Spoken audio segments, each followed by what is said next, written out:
Live from everybody. YouTube. It's a comfortable 112 degrees outside here in sunny Tucson. No one has been shot by the police today. I've got to say, it was a good day. Coming at you live from YouTube, it's Carlos and Kevin in the morning. Carlos and Kevin. Ding, ding, ding, ding, ding, ding, ding, ding, ding, ding, ding, ding.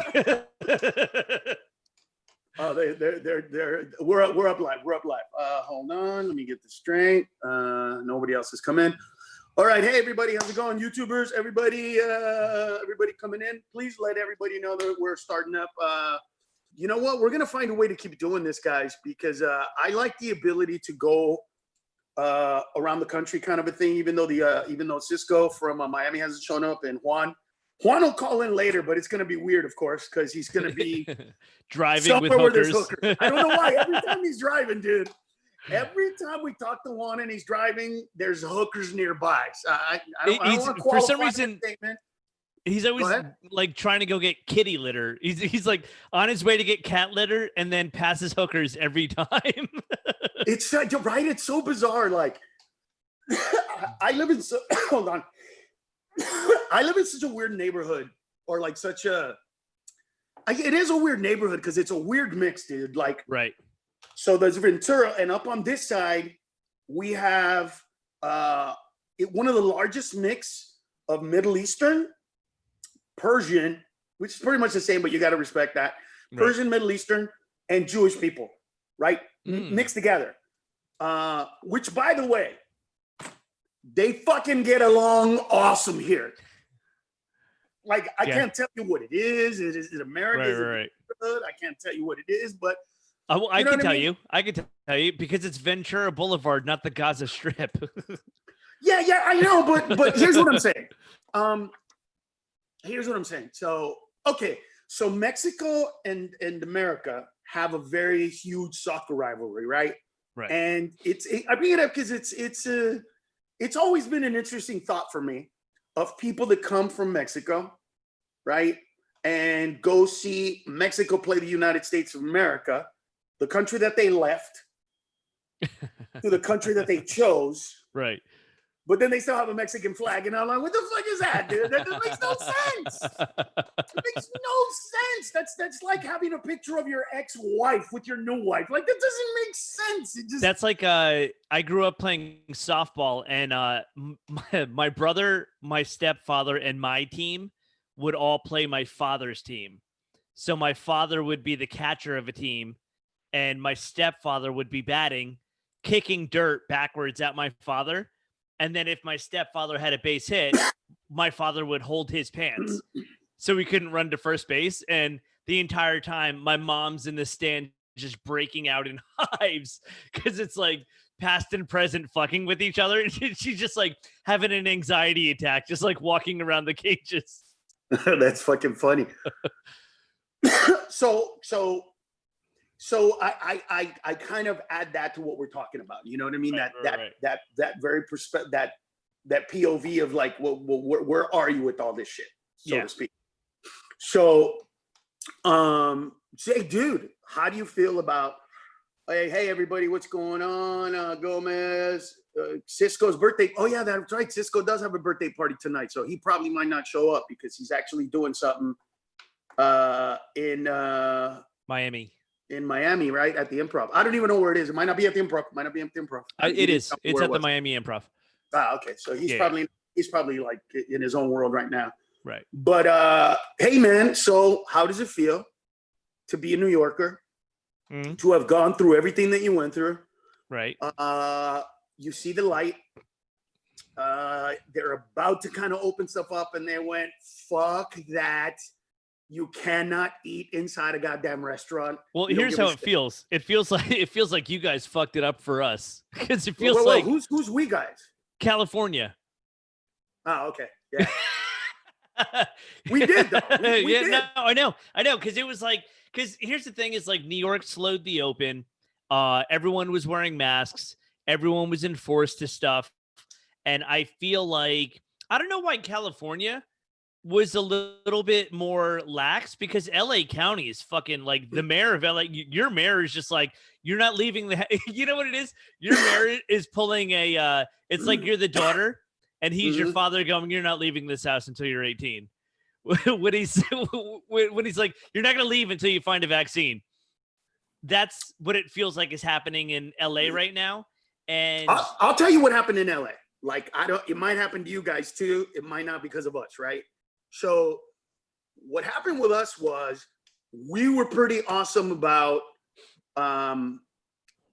keeping it like staying at home. And if we went out, be very careful. You know what I mean? Like we had patterns. I mean, Bert, as a matter of like Bert, his thing was he would put on his gloves, he would put on his mask, he would go and get whatever it was, he'd bring it out to the car, and one by one, every item he bought, he would sanitize it, then put it in the back of his car that he had already laid a mat on and sanitize the mat. Then he would put Clorox on them when they go, he'd put Clorox on the counter, put everything on the counter, and then do it again, right? So we were doing all that everywhere we went, everything we were doing. We couldn't go places. They weren't open. Right. We got fucked by Florida. That's what we got fucked. Because Florida opened up Memorial Day before Memorial Day, right?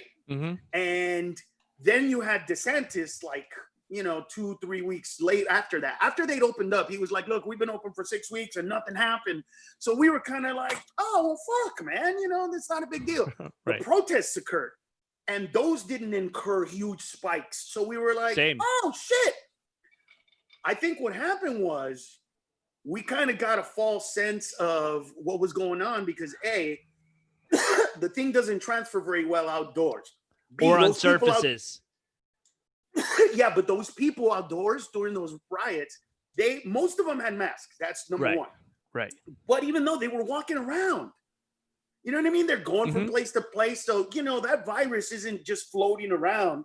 And so we kind of got a false sense of humor, a false sense of confidence, false sense of confidence for it. And then, dude, what happened with us, believe it or not, the majority, they're figuring it out. Unlike in most places in California, it's not a bunch of like bars.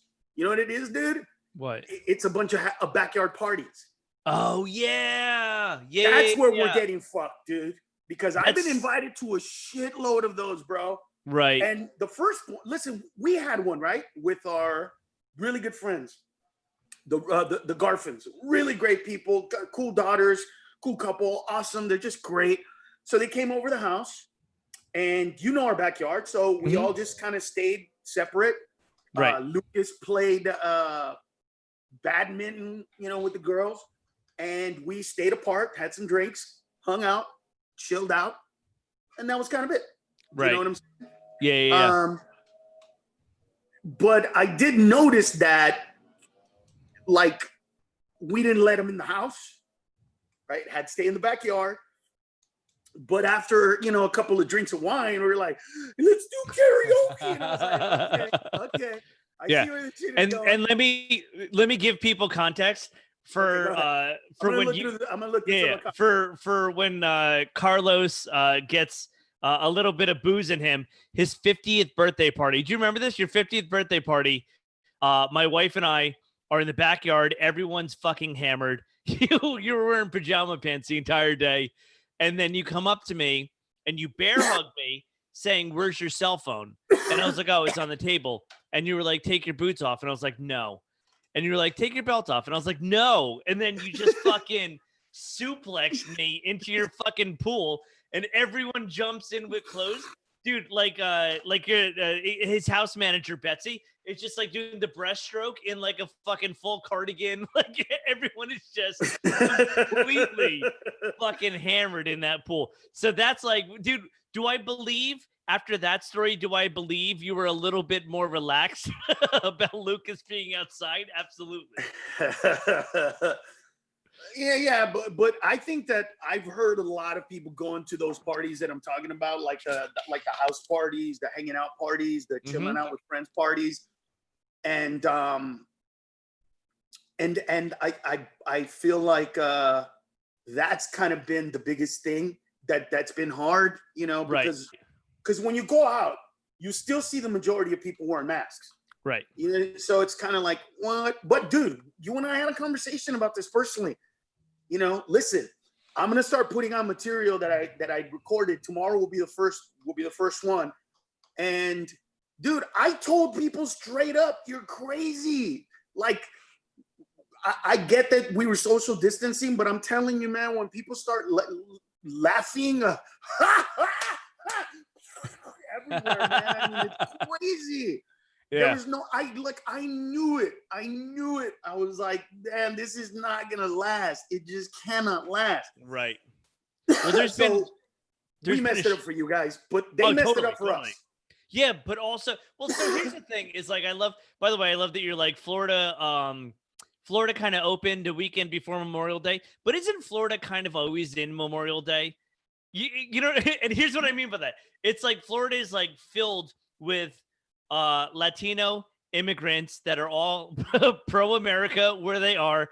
Everything's a barbecue. Everything's like a fucking party outside. So it's like a constant state of Memorial Day. So that, and then on top of that, Memorial Day really set that off. You guys fell behind. And now New York is like in Rockland County, just above Manhattan. Cuomo said today, there's almost 100 new cases from one fucking house party. Everything is strung back to that fucking party. And it, like, first off, how big's your fucking house? You know what I mean? Like, and I get it's not everyone. There's a lot of big houses up there, bro. That's upstate, dude. Come on. I mean, yeah, I guess fair enough. I'm just like, dude, I would have, you know how many? It would be me. It'd be me, my buddy Gino Visconti, and it'd be Molly. So it'd be the three of us at a party. You know how many people we would have to meet to infect 100 people? Like that's a big number of people connected to one place. So Cuomo pulled the cord on indoor dining, which is the right move. It's the right move, dude. You can't do Here's it. what I think. I think that indoor dining, not good. I think that comedy clubs will be able to open up, but people are gonna have to. They're literally gonna have to wear their mask the whole show. Right. And I know it's possible because I had one old couple come to my shows when I did the weekend in San Antonio, and they were in their 70s, maybe even 80s, bro. They were pretty old, dude. And so them and their daughter, and the daughter's husband were on one 4-top. And I noticed them from the beginning, didn't want to make a big deal about it. But then at the end, I was like, you guys are in that group of people. And they're like, yeah. Right. And part of me was like, wow, you guys are here. I'm that funny. And the other part was like, nobody's this funny. What is it? Oh, there's one. Hold on. There's one. You know what'd be really funny is if you called attention to it and then everyone clapped and that just pushed the germs out and then that couple just and that couple just felt it right there, like it was immediate. Like we're looking at that couple, everybody looked at him and went, yeah, and then they were like, oh. You could just, like in a movie, dude, you could just slowly, it pans into a little speck and then the speck flies. Right, and then it hits the man in the eye, and then he goes like this because he's crying from laughing, and then it goes in his eye. Stop clapping! Stop clapping! All of a sudden, you could see it going in, bro. Oh man, that's so fucking funny. It's like Indiana Jones when they open the temple. And everyone just starts melting. Right. Like, don't open your eyes. Yeah, what do you? Hey Juan, what up, Juan? How you? What's up, bro? How do you? Well, you guys are closed down pretty much again, right? Yep. Even the beach. Everybody out there were going to Galveston and stuff. Nope. Shut down. Done. Friday at 5 a.m. till Monday at 5 a.m. because a lot of people were going to the beach. But, right. Man, they're not listening, Ed. And then these bars are still staying open. Some of these like after hour spots that open up at 2 They open up at 2 in the morning, man. They're called after hour clubs. They open up at 2 and they're like, hey, come on through. Shh, don't say nothing. And they're on Facebook. Also, by the way, I love that we're talking about the old couple that could have died at Ned's shows, and he's fucking hacking up along on his computer right now. I know, dude. I feel like wiping my face. Is it? Yeah. I'm getting it under control, dude. Last week, bro, it was rough. Hey, listen. So number one, somebody wanted you guys to talk about this. I haven't been paying attention to it. You know, the cancel culture. I don't know that they've been great or bad, so to speak, for me. You know, to me, cancel culture is just freedom of speech. Right. I mean, it's a little more organized, maybe. Yeah. Isn't that? There's a little more. Definitely pressure. more organized. Huh? Definitely more organized. But a lot of people seem to think that they go too far. And I don't know if it's too far or too presumptuous. It's more guilty until proven innocent. Yep. So it's not like it's the length that they're going to cancel people aren't what's egregious in it. It's how quickly they are to judge and cancel without even hearing someone else's side. And look, like, okay, like I don't give a fuck. I'll say it. Like the D'Elia stuff, the Chris D'Elia stuff, like the grooming and predatory actions, all of that evidence that all of these people came through with all of these text messages and DMs and emails about him, like, you know, I guess essentially approaching underage women, whether he knew it or not at the time, or, you know, and then what happened afterwards, like that type of behavior, I get. You know, was any of it illegal? No, but he was like grooming and like texting with like 16 and 17-year-old girls. Like every time he would come into the city, he'd like reach out to them and be like, let's make out. Like that kind of stuff. It's like fucking weird. And, so, but that's illegal if in certain states, right? Because I checked, and the majority of states are somewhere between 16 and 17 for consent, and some are 18. Yes. So asking a chick to make out with you who's 16 is illegal in a lot of states. Right. And like here's literally against the law type shit. Because that was one of the big issues I had with it at first, right? Because for some reason, a lot of states are 16. So I just went, yeah, they're 16. It's 16. Right. Because it was, you know what it was, dude? Mm-hmm. And I'm going to be straight up because I'm going to look like a piece of shit when I say this. And I get it. I'm not. You have to you know what, guys? You guys explain there to the people after I tell you what I tell you, the way my mind works mathematically sometimes, and it's not about emotion. But when I first read the story that he was hitting on 16-year-old chicks, my head went, well, 16 is the age of consent. Right. So what did he do that was illegal? I never even thought about at first, is this wrong? Should he do it? That's fucked up.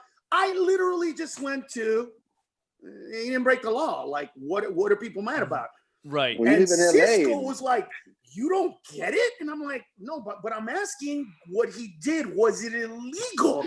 And he's like, doesn't matter. And I'm like, but I need to know, because if it's not illegal, then it's different. Then we're having a conversation about ideology, not about breaking the law. And he was like, so you think it's okay for a 30-year-old man to fuck a 16-year-old? I was like, dude, that's not what I'm saying. I'm saying this. God damn it, man. And then you know what I'm saying? So I was stuck on the legality of it, not to say it was okay or not.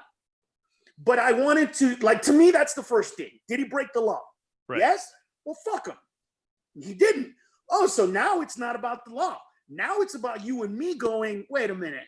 That's not acceptable in our society. Right. You can't go to jail for it, but it's not acceptable. I just never got to that part with Cisco because I was stuck. Is it fucking illegal? You know what I mean? and I'll explain to the listeners right now what you mean by that. Is I also need to know if it's illegal because I met Carlos when I was 16.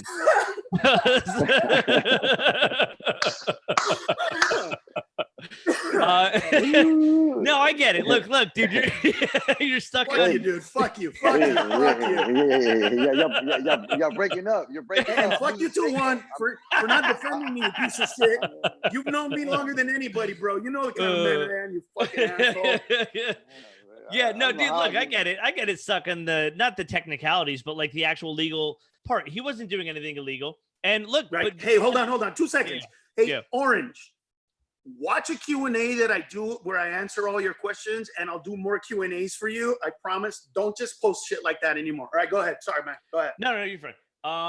Like I understand what you're saying, like mentality wise, like, oh man, was it illegal what he was doing? But also by the same token, like what Louis was doing wasn't technically illegal either.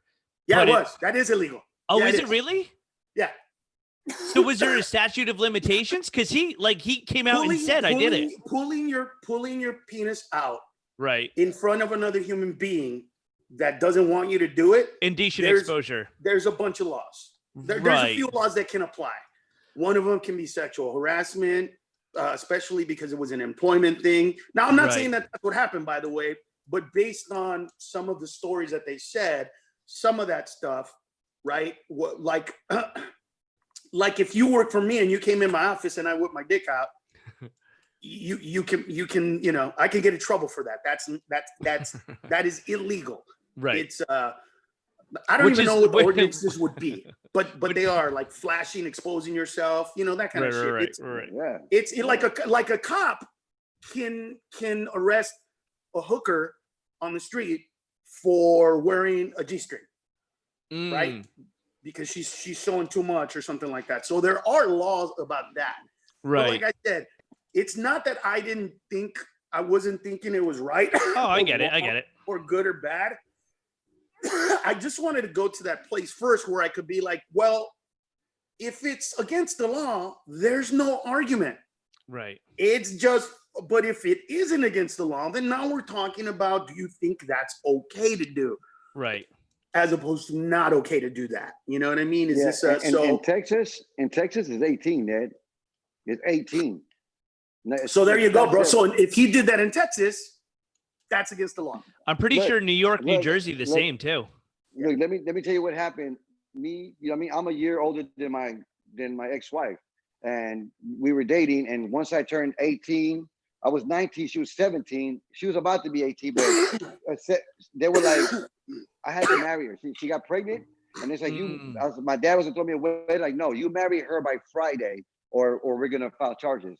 Wow. And my ex-wife had nothing to say with it. So we got married on July 3rd, my brother's birthday. That, you know what I mean? That's when it worked out okay. Like, okay, that's cool. We got married. But check this out. In 98, Ned, remember when I went to jail for my college, that show? Oh, that one show. We'll tell everybody about that show. It's a great story. Go ahead. Yeah. But I was in the county and I was working booking and releasing, where they book people and let people go out. I was a trustee. So I saw a young Latino guy, go there for not statutory rape. I forgot what it's called, but it's with the minor, something with the minor. But it's probably statutory. But they didn't have sex. What he did was the dad of the daughter gave them $100 to take her out to the drive, to go have fun, theater, go whatever. And he goes, just bring her back by midnight. So they went to go eat, do this and that. She was staying in touch. He brought her back at midnight or 12:05 or something. He called the cops on him for dating his daughter, and they took him to jail. Like, I was giving him his jumpsuit while they were reading him, right, you know, his rights. So I'm like, what? Like, he goes, we've been dating for 2 years. Her dad don't like me, and as soon as I turned 18, dad, like, he went to jail. He got handcuffed 11 minutes after he turned 18. He was in handcuffs, still at the scene, bro. So that's Jesus Christ. Yeah, because like, it's like you don't have to be a pedophile. All you have to do is hit on somebody. By the way, you can hit on a police officer who's pretending to be, you know, underage. And as long as you think that's underage, think about the Catch a Predator. None of those guys were hitting on a kid. Right. Legitimately. They were all hitting on a cop. But they all went to jail because you don't have to actually do the crime when it comes to pedophilia. When it comes to pedophilia, it's like, oh, you're trying to fuck a kid? Done. That's it. Right. Which, by the way, completely understandable, right? I mean, that's one of those laws where I get it. You don't have to actually do it, and, you know, you just on your way there. So, well, no, when they were dating, they were kissing and stuff, and yeah, he got in trouble. Dude, you know what's so crazy? Here's what I was asking about that, though. It's like, I don't think I've dealt with that yet. I think I dealt with the cancel culture before the internet was big. Right. Well, I guess I mean, I guess if the internet has been saying don't go see Carlos, he's a thief, he's a piece of shit, I guess I've dealt with cancel culture for fucking at least a decade or two. You're like an OG. Yeah. Like I might have been the first. I might have been the first one on the internet that got that without people even giving it a name. Cancel culture, right? Because at first it was cancel Mencia, get him off, not a shit. So and arguably to some people that's why they stopped watching or something. So I might have been the first victim of cancel culture from the internet. Yeah, Seriously, like that's real shit for sure.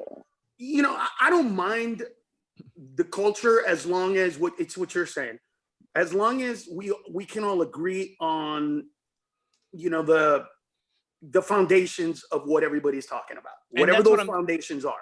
And that's what I'm talking about. Is it's not as far as they go, but like, okay, so the amount of evidence against Aaliyah and how I feel about that and looking at that, I'm like, man, that's so fucked. It's so wrong. But then you go on another side where it's like there's no evidence against this person, and it's just here like Jeff Ross got accused of having a relationship with a 15-year-old girl that used to work at the Boston Comedy Club in the city when he was 30, and she like tried to do this whole thing against him, and he just came out and was like, she's been trying to do this to me for years, and he's like, and now I'm gonna sue her because we're living in an age where it's like this could actually be believable if someone were not to look into it. Like something like that, I'm more inclined to be like, okay, I think he's got a point. Let's see. Look, dude, where there's smoke, there's fire. And that's where it is for me. It's like how quick they are to judge. I need evidence. I need a case. I need to see the case to have. But you know what, dude? People don't want a case. Right. I mean, people don't want a case. Dude, case in point. The video, the interview I did in January-ish or February, where the guy kept accusing me of stealing jokes. And I looked at him and I went, hey, bro, I have recorded all my shows since 1993. Tell me what comedian and what joke. I'm not even telling you that I didn't do it. I'm not saying anything. I'm just saying, give me the guy or the woman who says that I took a joke, and I'm going to go legitimately look at when I wrote whatever that joke is. And if mine was after, I will apologize. I will say, I'm sorry. I will call that person. I will do it in public, whatever it is. Right. And his whole thing was like, oh, come on. Well, that's not like, why don't you just admit it? It's like, wait a minute, dude. I'm telling you that I want to prove it, and you're saying that that's not the way it should be done. Like, I don't get it, because that was the 16-year-old joke. That was a 16-year-old joke. Did it give you approval to say it? Dude, some of them are 20. Some of them are 20, 25 years old. Yeah, no, but my whole thing to him was, because he's not a comedian. So I went, bro, trust me. Because he goes, like, they're going to remember. I go, first of all, when a comedian legitimately has a joke stolen, they know exactly when the fuck they learned about it, and they know exactly what the fuck the joke is, and they know exactly when they did that joke for the first time. Right. Right? Like, you always know that shit. Dude, because me and Juan have seen comedians where we're like, oh, that's your joke, dude. And Juan will literally be like, bro, I wrote that shit in 1995, bro. I remember I was in a bus on my way to the fucking club, and then I thought about it. I go, dude, I know. Like, you always know that. I like how Juan always knows when he does your joke too. Oh, he knows when he does my joke. Oh yeah, I did that. He calls me up. I swear to God, Juan, I'm gonna fucking do that joke about the Aquanet that you used to do. Just to get even. One joke at a fucking time, dude. I swear to God. Bro, they're going to hate you more. Hey, you know what? You took how much of my shit? I'm taking one of yours? Go fuck yourself, dude. I think I deserve a fucking Aquanet joke from you. I've actually been doing it quietly. I've been doing Aquanet, I actually go like this. Because the joke is about Trump's hair. What does he use? And this is a true story. I was thinking out loud, and I went, God, I wonder what he uses to keep his hair that stiff. And my mom was behind me. And my mom goes, "Oh, mijo, that has to be Aquanet." And I went, "How fucking ghetto are you, mom?" And then I remembered your joke, dude. So I went up on stage and I went, "Yeah, I did this and I said this and my mom said that." And I go, and then I make fun of the people that don't know what Aquanet is. You know, I make fun of like the people that would be like, "Do you buy that at Ulta? Do you get that at a Mac store?" Like, whatever. But then I go, "I don't know what the fuck is in Aquanet, but it's so powerful that my best friend Juan's dad used to use it to kill roaches." To freeze them. They And wouldn't then even I die. go, They'd "It be wouldn't even kill frozen. him. No, it wouldn't even kill him. It would just freeze him on the wall." And dude, I literally went like this and froze it, and then did the fucking little antenna. And in my head, I'm like, somebody's gonna tell Juan, and he's gonna fucking call me one day. But you haven't called me, you fucking asshole. Nobody's told you about it yet. But I literally throw your name in it just so that you could know. Like, I know what the story is, bro. I get But it. Ned, but see, Ned, that's the thing. Like me and you, when we were young, we were doing black rooms, Latino rooms, white rooms. So we would see like, and then OJ was popular back then. That's when the OJ thing was going on. We would see the same shit from different people. Like, it's like, wow. And that's the thing. That's why a lot of people like me and they respect me and stuff, because I fucked up one time and I stole a couple jokes and they forgave me, whatever. And that's like a felony, but it's over. But it's like, people know me. And they would ask me like, they're like, "Why do you hang out with him? Like this, he does this." Like, bro, if he did that, I would be the first one to call him out. Like, Right. I don't, like, he helps me out. He lets me borrow money. He lets me open for him. But fuck him. If he's really stealing jokes, like the stealer, like, I wouldn't work with him. As a matter of fact, there's comics that I won't work for because they do steal jokes. And then, Right. and people know about this, and it's like, whatever. It's like everything went to him. Everything went to Ned. Like, people were like, his name I don't is even care about that, bro. It's Ned. I love you, Juan, for bringing it up, but I'm past all that shit. My point was this. My point was, and I appreciate you, dude. I love you. I really do. But my point was this. The cancer culture wanted to dislike me because of the type of comedian that I've been. Aggressive, non-apologetic. Fuck you if you don't think it's funny. Fuck you if you don't think it's right. Let me tell you the fucking truth. I don't give a shit if you accept it. It is what it is. You know, aside from me bumping people, aside, like, I got an email from a buddy of mine a couple of days ago. He goes, "Hey man, I've been on YouTube watching a lot of podcasts." He goes, "Holy fuck, you really did bump a lot of fucking people." And I went, "Why would you say that?" He goes, "Dude, I have been hearing so many comedians and they're like, 'Let me tell you what Carlos did. Let me tell you what Carlos did. Let me tell you what Carlos did.'" And he goes, but somewhere in that anger too, he goes, was, why did he have to go on and kill the room? Like, why did he have to destroy the room? He could have waited to do that. And it's like, you were just fucking murdering in front of these guys and going long. I was like, yeah, dude, I was a dick. I get it. I mean, I tried to explain why I did that and whatever. But that's what we do. We gotta kill. You know what? Times change. I've dealt with all this shit before, bro. My point is that when people want to hate you right now, they're gonna jump on it because nuance is lost on all sides, right? Yep. You know, it's like, you know, it's like fucking vandalizing George Washington. Yeah, I get he had slaves, but he wasn't that guy. He's the guy that put all men are created equal. Now, we can argue that he meant white men. We can argue that he didn't mean blacks and Latinos and others. But you know what? That's how it's in the fucking Constitution, man. The Constitution says all men are created equal. And because of that, we can have equal rights right now. We can fight about all this shit. We can still argue about all this shit. We still, so to me, there's a difference. Now, here's a nuance. When I first heard that they were fucking with Abraham Lincoln's monument, I went, wait a minute, guys. Are you fucking serious? The guy that created that was the emancipation, he's a fucking anti-black guy? The fuck? But then I actually saw the actual statue. It's Abraham Lincoln standing up with his hand out like this, and under his hand is a black guy. I got it. I got the statue. Is supposed to be rising. But when you look at it, I can still Yep. go like, oh, it still kind of looks like, oh, you're free, nigger, but not like me. You know what I mean? There's still something there that I can go, okay, I can understand why. If I was president of America, I would say, you know what? There's no way that we're going to take away a memorial from him, but we're going to have somebody else create something where the black guy is standing next to the white man as an equal, not on his fucking knees. Not, you know, I get that whole fucking nuance to me, it seems to be lost.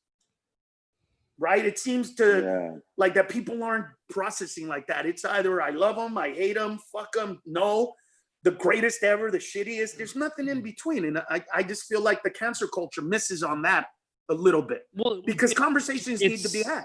I mean, look, it like no pun intended. It's a lynch mob. It's a mob that are out for blood. They want to, they're offended by what they think is happening, and they don't need proof. Dude, go on Twitter and every day it's another person, they call it is over party. So they would say like, Carlos Mencia is over party or is canceled party. And it's right. Just like people just fucking piling on, man. But it's everyone wants to judge, but no one wants to do the due diligence, but that's what it is. It's how quickly they are to judge. It's not how far they go in canceling. Oh, somebody said that if you look closer at that statue, that the black guy had a rock, hammer, and a chisel in his hand while he's on this. He's just so fucking worse, dude.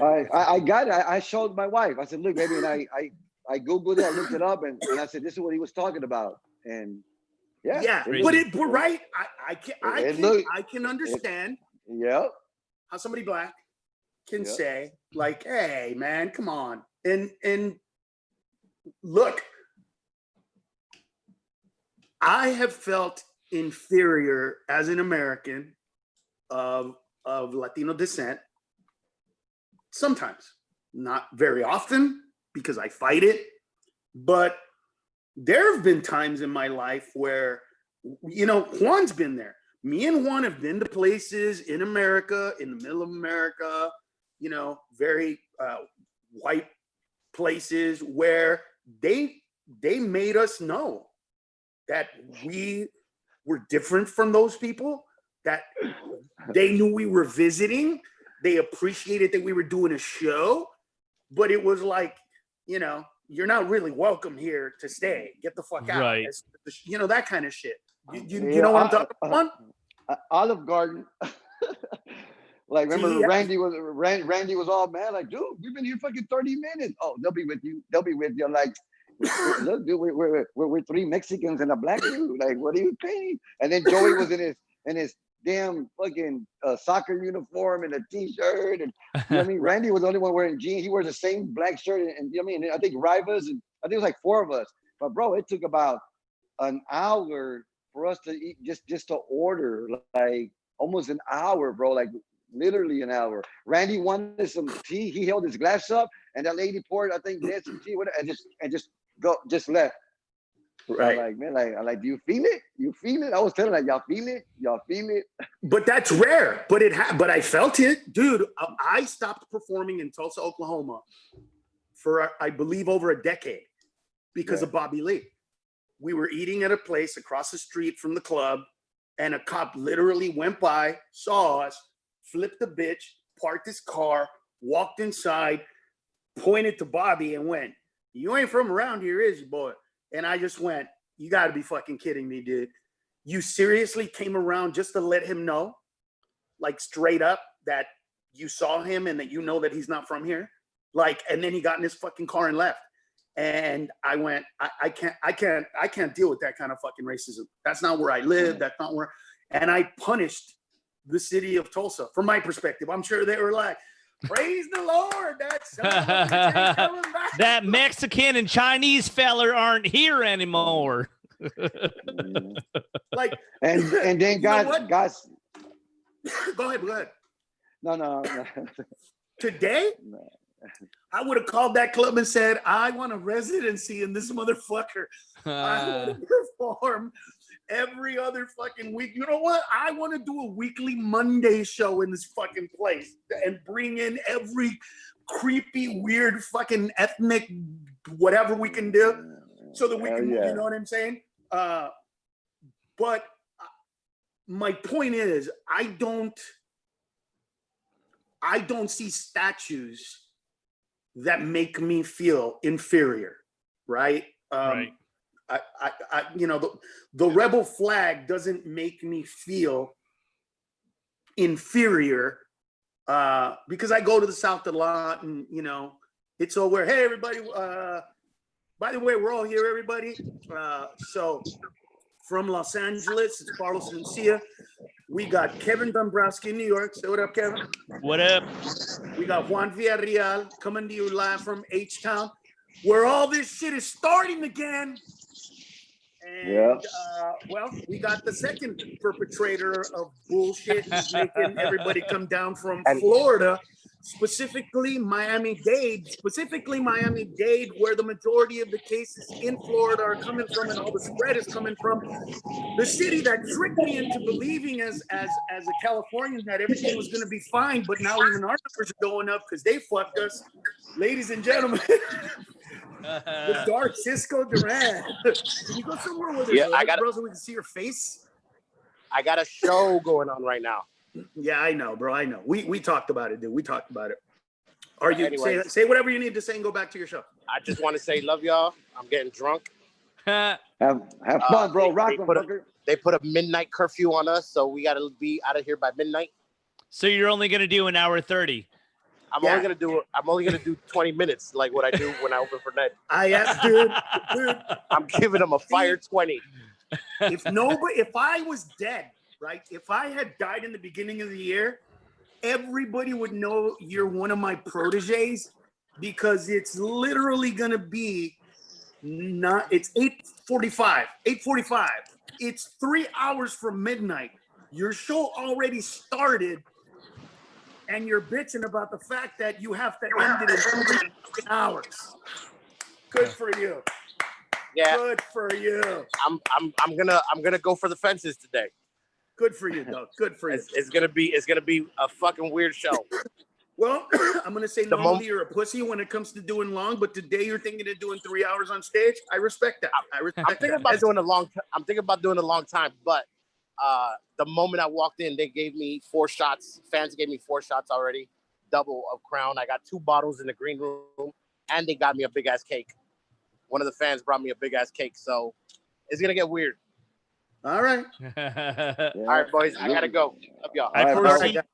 I foresee cake on his nipples by the end of the night. I foresee what do you call that for diabetics? What do you call that? what do you call that? Penicillin, dickhead, really? Insulin, fucker, insulin. Hey. Yeah, penicillin is the other disease that you're talking about that he's gonna get tonight. Yeah. He's gonna need both of them. I foresee insulin shots in your future. Yeah. The doctor just goes like, "How's my blood sugar?" He's like, "You have diabetes and chlamydia for some reason." I don't know. It looks here like you've been eating really, really sugary pussy. Very sweet snatch, sir. Sweet snatch sounds like a drink that he would drink too. That absolutely sounds like a cocktail on a comedy menu. Can I get the sweet snatch, please? Somebody wants me to talk about that. No, I can't. So listen, how do you so synopsize, guys, so we can move on to another subject. I think I don't have a problem with cancel culture as kind of a whole. Here's what I do have a problem with. I think that sometimes, you know, it shouldn't be you made one mistake and that's the end of your career type of shit, or, you know, like there are very few people that recover from that. Bill Maher recovered from that. You know, he got taken off of ABC and Politically Incorrect because he said we say that terrorists are cowards, but they literally strap a bomb and kill themselves. We push a button and blow them up. From afar, yep. Who's the coward?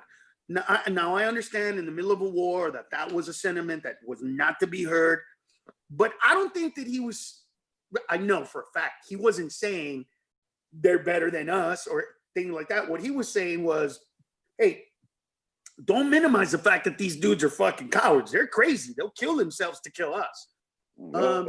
Was never given a chance to really, he apologized, but he ended up getting canceled anyway. And I think in moments like that specifically, right. I think people can just kind of go like, hey man, has he earned the right to not only make a mistake, but make a mistake and say, you know what, that was my bad. We do a lot of stuff. We do a lot of topics. It's called politically incorrect. And let me move on.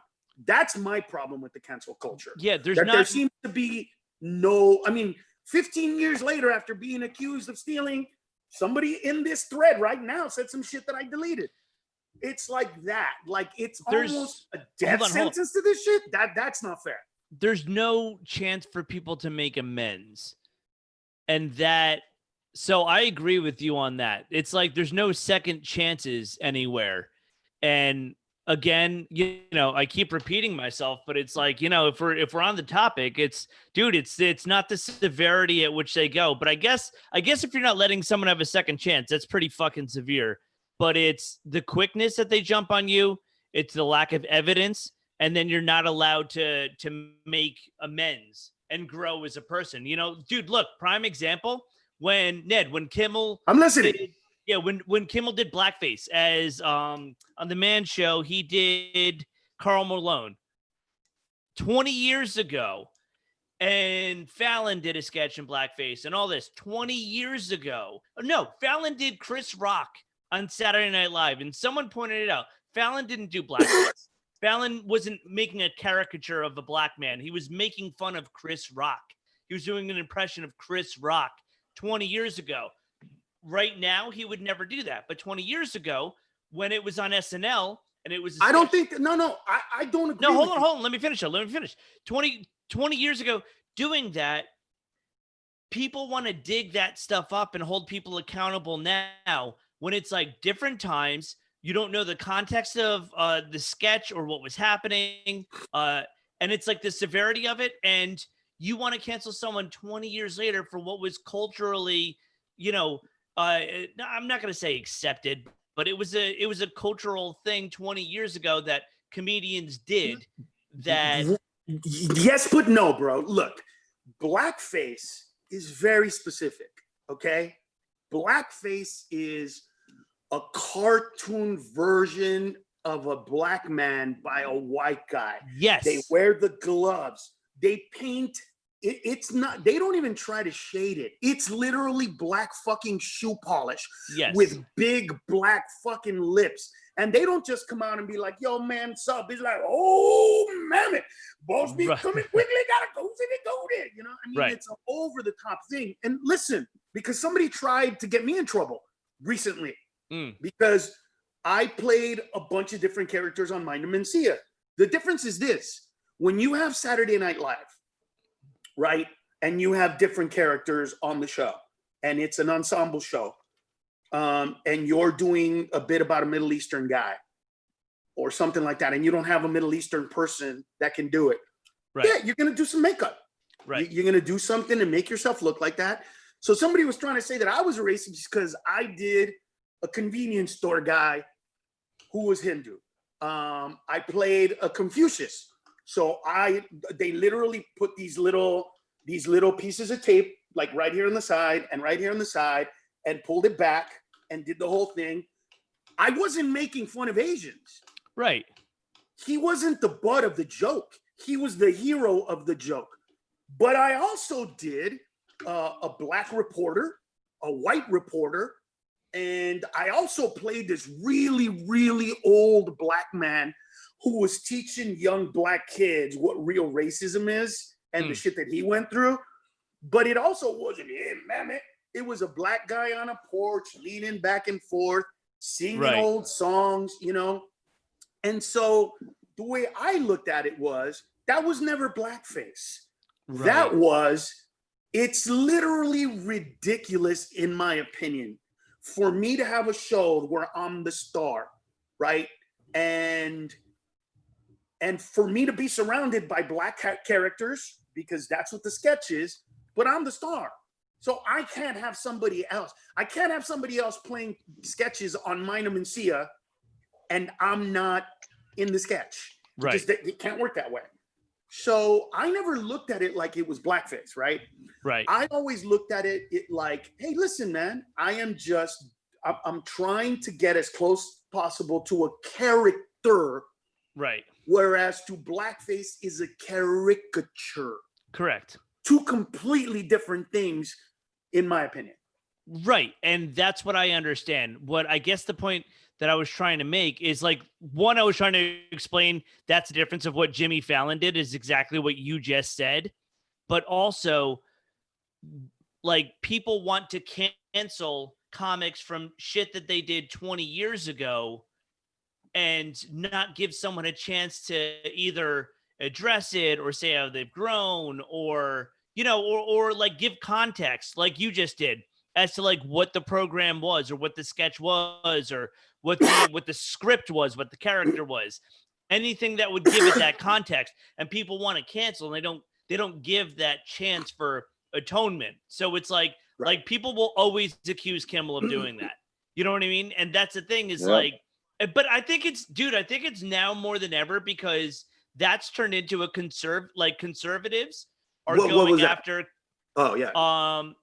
What I'm saying is like, I think cancel culture is now more than ever because it's also politicized because comedy and politics do mirror each other. Conservatives that want censorship in society want to be able to say what they want on stage, and liberals that want progressiveness in society want to censor what people say on stage a little bit. So you have a mirrored but flipped image of what politics and comedy are. So the fact that Kimmel is so liberal and so vocal about it, you have conservatives going, well, you know, you take one of ours, look at what this fucking guy did. So it's like this, dude, it's this never ending fucking, you know, it's like, it's mudslinging at its finest. And how do you feel about this, Wani? Yeah. No, like. Well, listen. People like me, right? When I heard Crane, is that her name? Crane. She's one of the creators of Friends. Oh, I know who you're talking about. Yeah. So she came out, right? Right. And basically apologized for not having more black characters on the TV show Friends, which, fine. My first thought was, you know what, lady? Fuck you. Me and comedians like me were doing jokes about that specific show and Seinfeld the minute the show came out. Not because we didn't like the show, but I remember I used to do a joke where I went, listen, guys, I don't watch Friends. And it's not that I don't think it's funny or well written or I'm telling anybody else not to watch it. It's not where I'm coming from. I've been to New York. I have never in my fucking life, seen 6 fucking white people that have no friends of color in New York City. It's just fucking, that was so implausible to me. That my brain just like every time it was like, you know, and in my head I'm like, and where's the Middle Eastern dude selling falafel? So no one told me we were making a burrito. And they would go places. Where the And they would go places where they're all white. Where's you're like, why don't they show the guy cleaning the fountain after? Because I'll be there like, so no one told me we were gonna be this white. right, exactly. I never understood it. That, you know, so part of me is like, wait. There were voices talking about this shit. Right. There were people like me specifically doing jokes like that. You know, on Seinfeld, it's like, okay, so those guys don't have any fucking friends of color. And it wasn't even because, it wasn't like I was some guy going, well, I've heard about New York, and what I've heard is it's a pretty mixed city. No, I've been to New York, and I hang out with a fuckload of people, and I don't know any 6 friends that are white that do not have one fucking friend that isn't white. I just don't know. I don't. Do you know anybody like that? Have you ever in your entire life in New York? Me personally, no. No, It's impossible. And also, by the way, I think I know why there wasn't a main black character in Seinfeld, and I think you could ask Cosmo Kramer about that one. About what? Oh, well, that was a whole. Oh my God! I was looking for a maintenance man or something to show up one day. I'm here to fix something and nothing. Dude, no, seriously, bro. So because we're like when I heard that, I'll give you an example of like as a minority, as a person of color, it's like it was that The Simpsons said voices of colored characters will no longer be voiced by white actors, right? The show's been running for 30 fucking years. Really? I get it. Look, I get it. When you have a guy like Hank and you have, all these amazing voices and you can pay them per session as opposed to per character. You know what I mean? Right. So you go, hey, do this other character, and you pay them less. I get it. But you're fucking telling me that was your inspiration to not hire black people to do black voices or Latinas to do Latino voices, you know what I mean? Or white people to play voices of like Latino characters. I mean, Right. That was just like 30 years later. Thank you for fucking finally doing it. But fuck you guys. 30 years later, get the fuck out of here with that shit. It seems disingenuous. It feels a little outside. And look, a lot of people don't understand what I'm about to say, and it's still true today.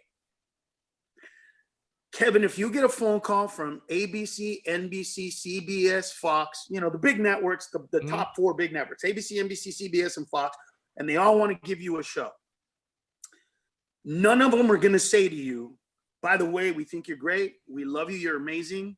But we already have a white show and we can't have 2 white shows. Today, right now, I still hear, well, we have our Latino show, or we're not ready for a Latino show, or whatever that is. I'm still not seen by some people, not by everybody, as an American. It's a slash American. It's a hybridized American. It is, a little bit of an excluded, and Juan will tell you, man, so much of our success, and Juan's way more than mine, but mine a little bit as well, was because a lot of black producers, a lot of black creators, a lot of black directors, a lot of, put us in shows, right? Yeah. I'm doing right now a reboot of The Proud Family, right? The Proud Family, it's me and Tommy Davidson, the heads of the 2 families, right? Produced by black people, you know what I mean? Juan was on fucking Comic View. Is that the name of the show? Yeah, BET 11 times. 11 times, dude. 11 I'm the only times. one. I'm the only Wow. one who's done it 11 times. That's crazy. So, a black show, right? Pretty much on BET, Black Entertainment Television, but for black people. But Juan and I, we just killed it in the black community, and so they gave us those. I won a contest, Kevin. It was easy because it was 10 comedians and I was the only Mexican. So the other comics brought family and they were all cheering for that one comic. Well, when I went up there, I rocked it and I won the competition. I killed it. So Rushion McDonald, who later became Steve Harvey's manager. Rushion, bro, God, I remember, man. Yeah, Rushion said, I'm gonna book a Mexican who's not even Mexican at my black comedy club because you need to meet him because he's gonna be somebody. And that's how we met. That's what he told me. Oh shit. And I'm like, what do you mean Mexican? He's from Honduras. Like, because people think that he was trying to hide that for so long. Hey, he's from Honduras? Like, yeah. His real name is Ned. Like, yeah, that's what I call him. Yeah. Right. So, but Rushion, look, Al Freeman, I was gonna when I started comedy, I quit security and I started comedy the same week. Okay, the same week. I got arrested Friday. I lost my security license, and then that Tuesday I was on open mic, and that's when I started. Well, Al Freeman is the only one who saw me and said, "No, you got to." I said, "Like, I'm on probation, bro. I got 10 years. I'm gonna turn myself in a few months and do about 6 years in prison." I was gonna go to prison. Wow. He was working for a state representative named Ron Wilson, who was at the time he was with the Akeem Olajuwon and Clyde Drexler, the Ghetto Boys. He was an entertainment attorney as well. And I remember all this, bro. Yeah, Keep telling the story though. And he took me away from all that, going to prison, to putting me on probation, to having the judge's secretary, Juanita Lozano, who we're still friends, and she's so proud of me to this day. She follows me on Facebook. Like he did all that. And then Rashawn got me to meet you and then put me on BET and HBO. Like, so 90% of my career, it was because of Black people. Like, Right. you're the only one that helped me. And now me and Paul are real cool, but Get Locals, they would just throw us together, and it was produced by DK Wilson, a black dude. Mike Robles did some of them. Mike Robles did Get Locals, but DK was the one taking it on tour. So exactly. So when people say, So my point is that we've in some ways relied on it, but listen, here's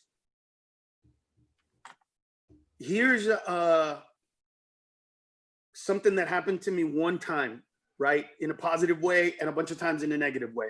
So when I was in the 90s, when I would go, read for a role, especially toward the late 90s, early 2000s, I went to go read for a role.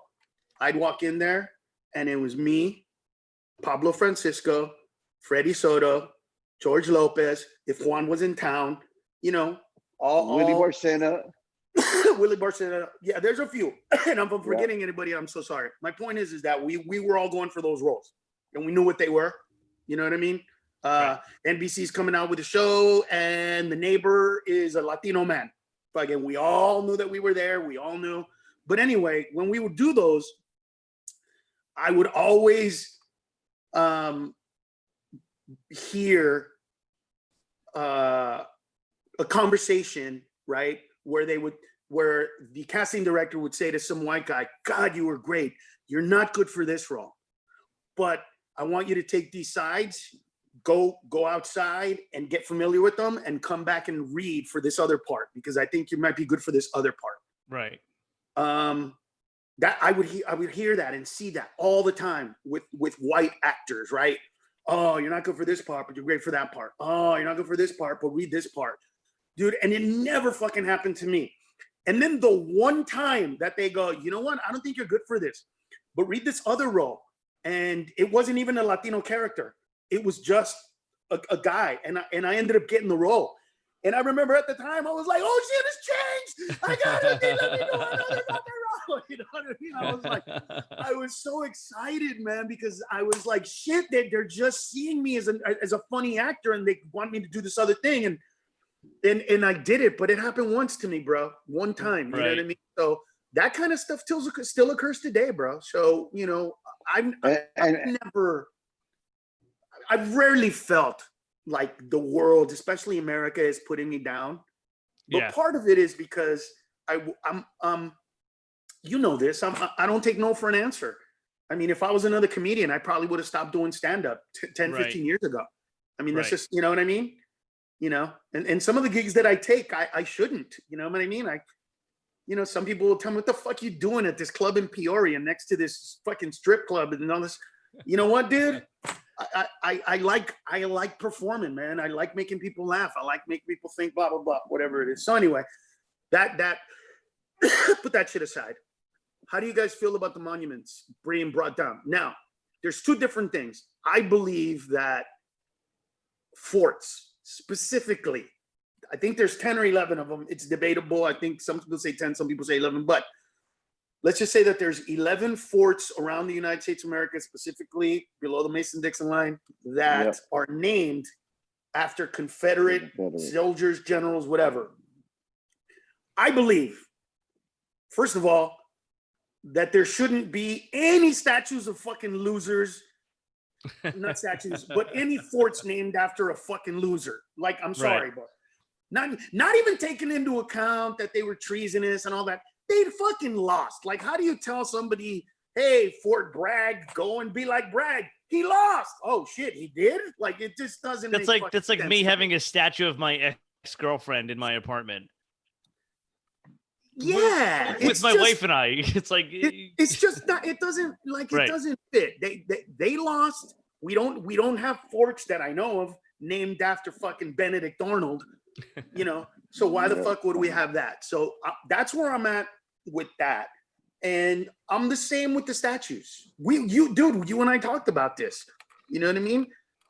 How do you walk by a statue with your kid and the kid's like, who's that? Well, that dude used to rape great grandmother. So, you know, enjoy the view. So, what? He did what? Yeah, he raped grandmother. He hung grandpa too. What the fuck? He was the captain of the SS sexual assault. Yeah. So, you know, with all these other ones, I think there's context historical context. We need to go one by one. But how do you first of all, how do you feel about the bringing down of the statues and the forts named after Confederate generals and stuff? The statues is a little bit easier for me to answer because it's like you said, some of them look fucked up. That they're old already, man. Like, you know, Dio said something the other day. It was pretty cool. Statues should be for a limited time. They shouldn't be forever. You know, it should be in that moment. He's like, you know, like when Rocky, they built a statue of Rocky. They even built one of Dragon Rocky. So right. He kind of, yeah. So yeah, the statues, I know they're part of history. They're part of American history. History wait. Just because they're part of history, it doesn't mean. But it's bad history, man. It's not good history. Yeah, I know, but okay. So I listened to a guy named Michael Smerconish who recently went to Gettysburg. Have you ever been to Gettysburg, by the way? Yeah. Anybody? You guys been to Gettysburg? Yes. So if you've been there, you've seen the 30 or so statues of Confederates there at Gettysburg. But that's different, right? They died there. There was a great battle there. You know, I can understand as long as the description on it isn't bullshit, right? Well, it's some of the descriptions. That's like, you know, this is what happened here, and these are the people that it happened to. Correct. Right. Where like I think one of the statues has like they fought for the Confederacy and they fought the good fight for the good cause. Right. No. Get the fuck out of here with that shit. You put down that they fought because they wanted black people to still be slaves. And at the end of Gettysburg, they actually kidnapped black people and took them back to the South. So like that's which by the way is where Juneteenth comes from, because and just for the record, you and I found out about Juneteenth at the exact same time. We were in upstate New York together, and it was like someone said happy Juneteenth, and you and I are like, what the fuck is a Juneteenth? And then and especially now. But see, look, dude, here's the thing. It's like all this shit that's happening now, that's a great byproduct of it, is that everyone now knows what Juneteenth is, which is there was slavery was abolished, and then 2 years later, Texas ignored that, and slaves were still being enslaved, and then Juneteenth is the day that they were released, which is fucking insanity. Mostly Galveston, not the whole state of Texas. Mostly Galveston. Yeah. It's an island. Because I used to do a joke about it. No, I used to do a joke about it. I said at a black club. I never heard it. Tell me. Yeah, it was. You know, I sold out 2,000 black people. I was like, I said, Juneteenth, like, woo, man, like, how come y'all didn't tell them quicker, man? Like, Mexicans, we know stuff real quick. Like, it took y'all 2 years to get them a message. Like, I can just imagine them dudes out there working in the fields, all hot, singing them songs, and then 4 niggas in a Cadillac passing by. What y'all doing? we free. And man, they would just go crazy, man. They would love it, bro. That's so funny. But in Houston, they do big parades. You know, it's a big thing down here in Houston. Right. Well, it is because it's a Texas thing. It started there in Texas. Yeah. What about now? so here's the thing. I think they're appropriate conversations to have. You know what I mean? Totally. Like John Wayne, right? The airport in Orange County is called John Wayne Airport. It's literally in Santa Ana. So the code for any of you travelers, the code is SNA. The SNA, that's John Wayne. It might be regional, but it might be international airport, but it's called John Wayne Airport. And they're thinking about changing the name of it. Now, John Wayne at one point did an interview on Playboy or one of those magazines, bro, where he said some fucking racist shit. I mean, racist shit. And so here's the thing, right? At the time, there weren't that many black people in Orange County. I don't know what the population of African Americans is in Orange County today, but you know, it's not comparable to like what it is in other parts of LA or whatever. And my thing is, you know what? Just because back then we weren't sensitive enough to see, but you know, do we really want African Americans, people that we brought to this country? And I know that there are some people out there that are like, yo, man, I don't know black people shit. I didn't take anything from black people. Guess what, bro? If you're an American, here's the deal. If you were born here, you take the good with the bad. And if you did what I did and put my hand on my heart and raised my hand and pledged my allegiance to the United States of America to become a citizen, I took on the good and the bad as well. And I had this conversation with a buddy of mine the other day because he goes, dude, we grew up in the projects. We don't know black people shit. And I said, well, maybe I don't, but my country does. And because my country does, I have to accept that. And so I don't know that I'd feel good. You know what I mean? Watching a young black kid look at his mom or dad and go, hey, who's John Wayne? And you go, Google it. Right. And then he fucking Googles it and sees that John Wayne said racist shit and that's not even that was okay in 1960 or 70 when he did it, but it's still okay today because the fucking name is up there. I get it. I get that. I think that we should apply that rule to everything then. Like, I think like I had said this on my podcast, and I think it's such a funny thought of like, God forbid, what happens if it comes out that Shaq had allegations of sexual misconduct? Like, I think we should tear down his statue from the Staples Center. I think, you know what I mean? Like, I think there should be, it's either one or none. It's either all or none. So like no, I don't believe that. I think that it has to be nuanced. I mean, I get that you're saying it's funny and I like that perspective, but I really think that it's about nuance, right? Not every slave owner that was a president, you know, what was anti-black. There were some, there weren't others. But, you know, when they want to take Wilson off, and Wilson is, you know, a guy that fucking led the Native Americans through the Trail of Tears. I mean, you know, like, right. Let me tell you something that does not sit well with me as a first generation American in my family.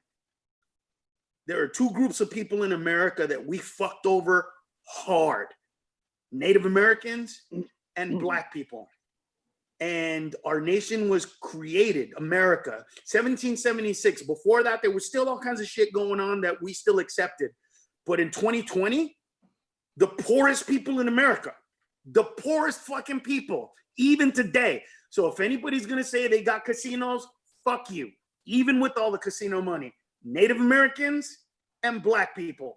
And with all the shit that's going on right now, with the awareness and the woke and all that shit, I really haven't heard anybody talk about the fact that we have a football team that plays in the fucking capital that is called the Redskins, which is the negative nomenclature. This is a city that changed the name of the basketball team from the Bullets to the Wizards because so many black people were getting shot that they thought, hey man, that's a little insensitive to call it Bullets. But what about the fucking, you know, the Redskins? Fuck that, Redskins, go Redskins! Hey, we have to, I mean, it's the least we could do. Like, they're already poor. What have we given them? You know what I mean? And if anybody goes, we gave them casinos, not what happened. Not how that shit went down. Casinos were born, so anybody wants to know, This is how casinos were born. Some fucking governor, you do the research, I'll give you general broad strokes, and any of you guys want to check it, you can Google the shit. A governor of a state wanted to charge Native Americans for property taxes. They said, we don't pay property taxes. We're federal land. This reservation is federal land. It's not state land. So they went to court. When it got to the Supreme Court said, you guys have no jurisdiction as states when it comes to what they can do on their land. That's federal land. So guess what happened when that went down? The Seminole tribe in Florida went, oh, you can't tell us what to do? Then we're gonna fucking play bingo on the weekends. And bingo halls at reservations started. But guess why they were started? Because somebody tried to charge them for fucking state taxes, and they were shut down by the courts. And the Supreme Court said you can't fuck with them. And when they said that, somebody went, well, then I guess I'm gonna fucking throw some casino shit in here. And that's how casinos were started from way back in the day. My point is, though, those are the two groups of people that we treat like shit. Why are we still having a conversation about that we owe them? We do owe them. They should not be the poorest fucking people, period, end of story. And what do we need to do to help? Whatever that is, let's fucking do it, man. Let's make that happen. That, you know, I mean, not anything, of course, because I'm sure, like anything, sometimes you ask for more than you're going to get or whatever. But, you know, I mean, pretty much, right? Like, but things are changing, Ed. So we don't know. Things are changing. Like look where we started from, and the comedy. We couldn't do a lot of the stuff. We can do a lot of the stuff we used to do, but there's a lot of stuff that I would never do again on stage. Like we're comics, bro. We used to be hard and do this. Now I'm like, I don't even like saying bitch that much on stage anymore. Like, like you want to hear something, bro? I'm serious. So the reason why I didn't put out, all right, so I did, the first week was in Miami. I couldn't record.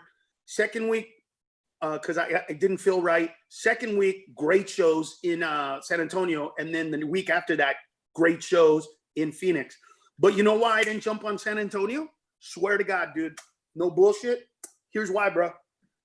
I dropped a couple of M-bombs at places where they were funny and they had perspective, like before, like you're saying, Juan, you know, shit that we've done before. But I felt like, fuck, man. It's weird. I feel like times have changed, and I don't know that that's what we're putting out now. You know what I mean? Is that what I want to put out? Because if I do it, I'm gonna have to. I've already done the jokes about why I use the N-word and how I use the N-word, and I could say, hey, listen, go back and check. I gave it perspective, but I was aware enough to go, fuck, man. I need to really look at this and make sure that it looks appropriate and it feels appropriate, because things have changed, and I need to take that into account. And I also knew the people that are going to listen to what I'm talking about out there in the real world, here in the internet, those are not the same people that are going out to comedy clubs right now, man. The people that are going out to comedy clubs right now don't give a fuck. Well, that's exactly what I was saying last week. A fuck, bro. That's, you can, Juan, remember when we were saying, like, not get away with, but you can get shit over in a comedy club more than you can outside of it. And it's because people go there to essentially suspend animation, stop believing in what's reality outside of a club. And no, like you said, they don't have time to think. They get caught up in the moment. Exactly. So you know what, Kevin, get over with that shit. I'll tell you a story. There was a white guy who went to Just Joking, a black club. And Just Joking? Yep. And he went up there, and within 4 minutes, he said the N-word a couple of times because he's from New York. Bro, they started standing up. Hey, man, what's going on? Oh, you need to chill. I'm just doing my comedy. And, dude, the music turned on. People were walking out, standing up. They pushed me on stage. They threw me on stage, and I grabbed the mic. And I was really popular at that time, whatever, because of BET, whatever. Right. So they knew who I was. So when I got on stage, I just looked at them. people started sitting down. I didn't say nothing for about a minute, and I'm watching them walk away. And I looked, I said, that nigga crazy. He stopped to look at me, and I got a full standing ovation. I was like, y'all gonna have to let me slide on that one. I won't say it no more, but I had to say that one time. No, Like, but see, here's the difference. Here's the difference. The difference is that you would go up there, I would go up there, right? Because you learned that move from me the first time you saw me perform at Just Joking. Yep. But the thing was that at the hip hop. Oh, at the hip hop, that's right. Yeah. People knew. My God. People knew. Those people sitting down knew where we were coming from. Like, there were a couple of people here and there that were like, wait, what the fuck is going on? But everybody else would be like, man, you know this motherfucker be hooked. You know, he like us. He you know what I mean? Yeah. So I guarantee you that when one said, that's the only one I'm gonna drop, I bet you they yelled out and went like, fuck that, man. You know how it is, nigga. It's cool. It's that kind of shit. Yeah. I played along with it. I'm like, man, I was gonna say nigga, please. I was gonna say nigga, please, but I ain't like that one. And I was say, man, I played along with it. I mean, and then I said, okay, that's enough. That's enough. But they loved me. Like it was totally different. I felt bad for that guy because they put him on a plane that night. They told him, go check out the room. There's a red eye at least at 1:30. You're going back to New York tonight. he didn't understand what was going on. Yeah, and then he went back into his fucking Lower East Side apartment. Just cursing at himself. What's going on? Yeah, he was fucking funny. Man. Yeah, I saw a lot of that. I saw a lot of shit. My boy Emo Fry from St. Louis, funny guy, traveled all over, great guy. He said that one time in front of a black crowd, and the dude in the front row took out a gun, aimed it at him, and he ran off stage. Shit. He ran off stage. He goes, "Yeah, next," and he put his and the bouncers at the door. I was waiting for the bouncers to run up there and tell them something. I'm like, "Yeah, I ain't gonna say nothing." Like, well, no, because here's the thing, right? There are the people that me and Juan have performed in front of who are a lot of African Americans that have connected outside of it with people like Juan and myself, right? Guys that saw our similarities and kind of went with us and were like, yo, man, you deal with the similar shit that we deal with. The cops hate you, they hate me, cool. But there are some black people that, especially back in those days, that never hung out with people outside of their African-American group. So this was the first time they ever heard somebody in like real time, especially on a comedy stage, say the N-word. And they're just like, y'all gonna let this motherfucker say that? The thing about me and Juan was, we always had the 99% of the other people that were like, yeah, he's just like us, motherfucker. What the fuck are you talking about? Right. You know what I mean? So we would always be able to tell a story like whatever. You know, my story was always, listen, and it's a story when I was a kid and my black friend was like, what are we doing today, nigga? And I was just like, oh, shit, I didn't fucking know I was that too. Like, I thought that was you and I'm the beaner and you're the nigga. And he was like, no, you a nigga too. And I went, oh, okay. I didn't know. But I could tell that story to black people and they will all go, yeah, he right. Yeah, that motherfucker knows, you know what I mean? That's what I would say to him or some shit like that. So we were able to get past the bullshit with something real. Yeah, but look, it's same on the other side. I started in black rooms. I'm you know this about me, but not a lot of people know that about me. And in Jersey, I started in Pianos in Bloomfield, which is right on the border of Newark. And then in one of the theaters in Montclair. And then when I started going on the road in Philly, dude, I used to do the Laugh House. Remember Laugh House in Philly on South Street where Kevin Hart started? Did you ever play that room? Which one? The Laugh House in Center City in South Philly. On South Street. Laugh House. I don't think so. So I think Kevin I've been Hart. To Helium. I've been Yeah. I've been to the Laugh House. Right. Oh, so you've been to the Laugh House. Yeah, so that was one of the first places I ever went out. The first weekend I ever did was because Ray Gordon booked me at the Laugh House.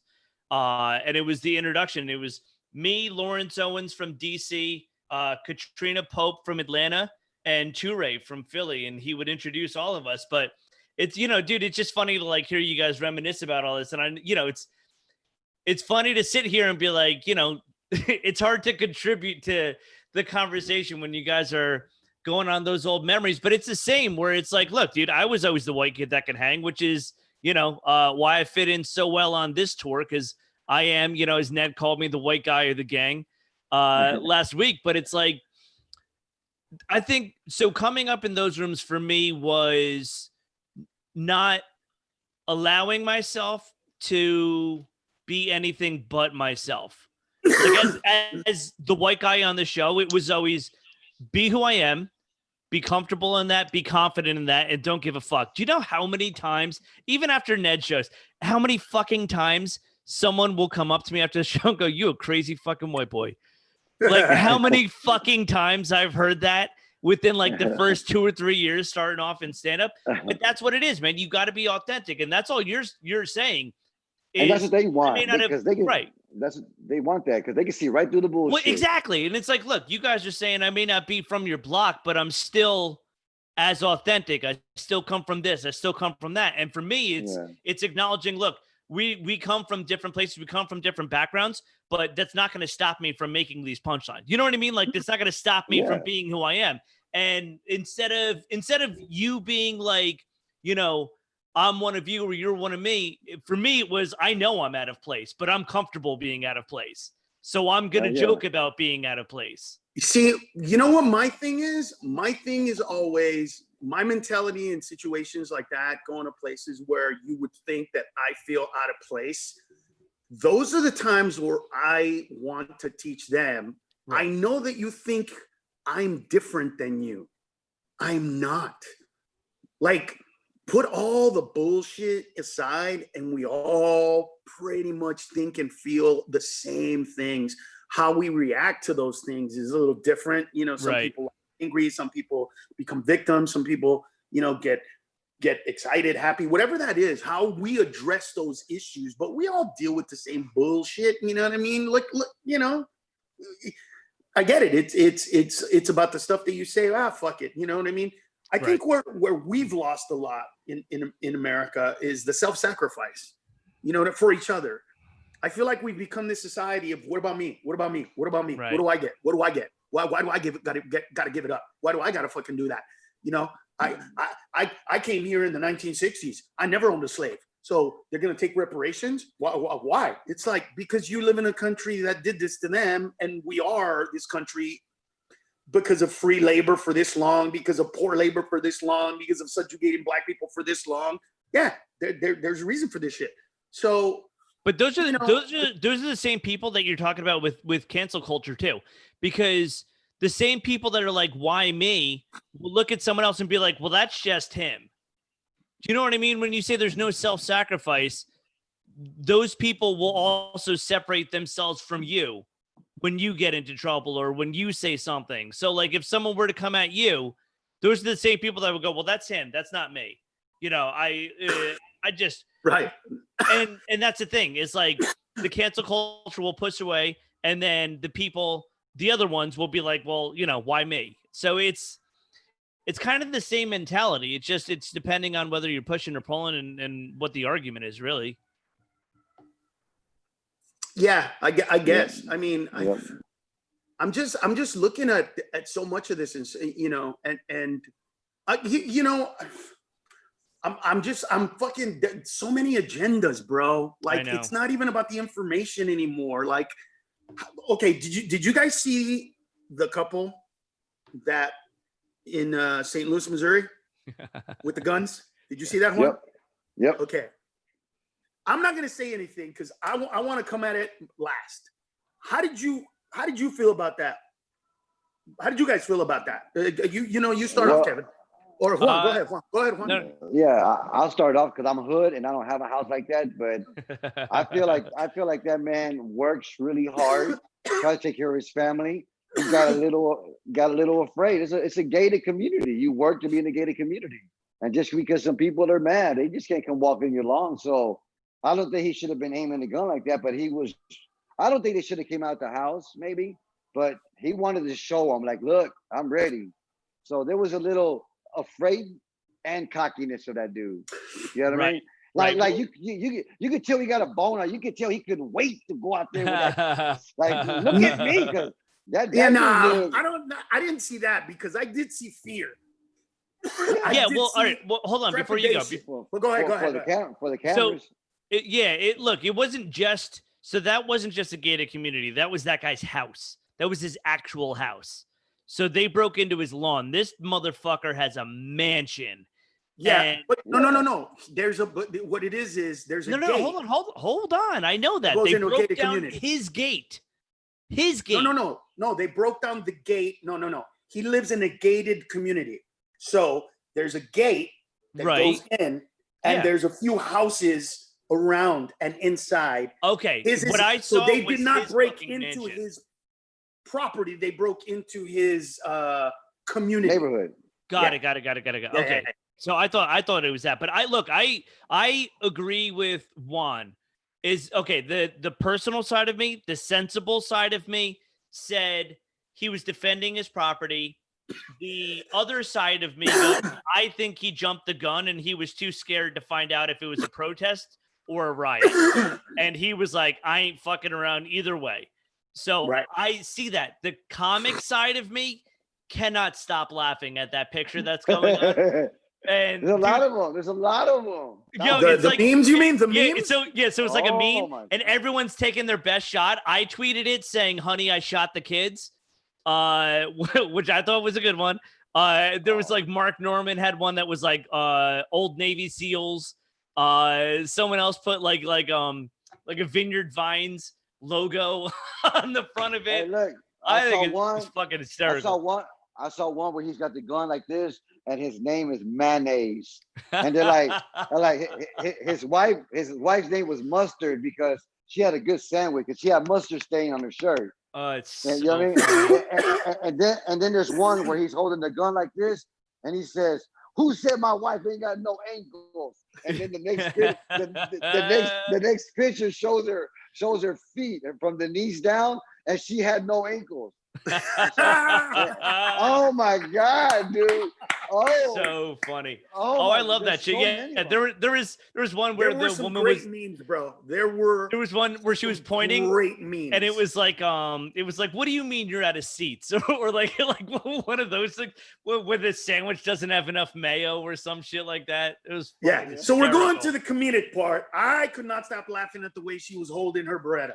Oh my God, that was fucking hysterical to me. I mean, she had it and she was like, it was like wristy, and it was so fucking, I felt like she was a mother telling her kid, you better clean that backyard, Jonathan. Like, it just looked so like you don't know how to hold the gun. I have never seen someone point a gun and put their other hand on their hip simultaneously. Right? Exactly. It was like, I was just like, oh my God, that was Kevin, only white people can do that. That's it. The fact that he did that move, bro, with the fucking, I think it was an AR-15, where he got the bang and he put it out. Hell yeah. Really, dude? Hell yeah. Here's my thing. He had the right to defend his property. Mm-hmm. And anyone that has said anything to me personally about what he did, and they go, that was fucked up. I go, no, it wasn't. That was wrong. No, it wasn't. I wish cops behaved the way he did. Because he did what a cop should do. Oh, shit. There's danger. I'm scared. Let me be protected. Get away from me. Nothing happened. He didn't shoot anybody. Right. He didn't start no shit. He didn't leave his house. He didn't walk toward the lawn. Whatever he said, whatever they said, don't give a fuck. He could have dropped 10 bombs. They could have called him. No. Trash don't matter. No, I know. No, I get it. My point is, he didn't egg him. He didn't egg him on. He didn't no, egg him of course on not. My point is, he got scared. And you know what? I understand. I get it. you know, you know what's in your fucking heart. You know what's in your fucking heart. And by the way, so I don't live in a gated community here, but I do up there. Juan's been to my other house. It's a gated community up there. And I'm telling you right now, bro, if somebody broke through those gates, I would want to do the same shit, bro. You know what I mean? I would walk to the edge of my property and be like, hey, guys, I get that you're protesting, but so you know, anybody tries to get on my property, I'm going to shoot you. Just so you know. Just so we're clear. With your hand on your hip.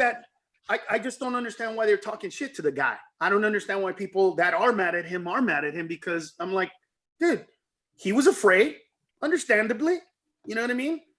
They interviewed him and he said that I was afraid that they came to my yard. Of course he was afraid.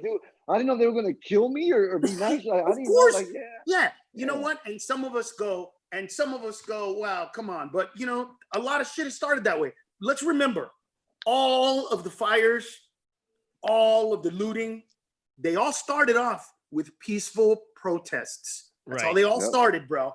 Peaceful people getting together, exercising their freedom of speech through their mind.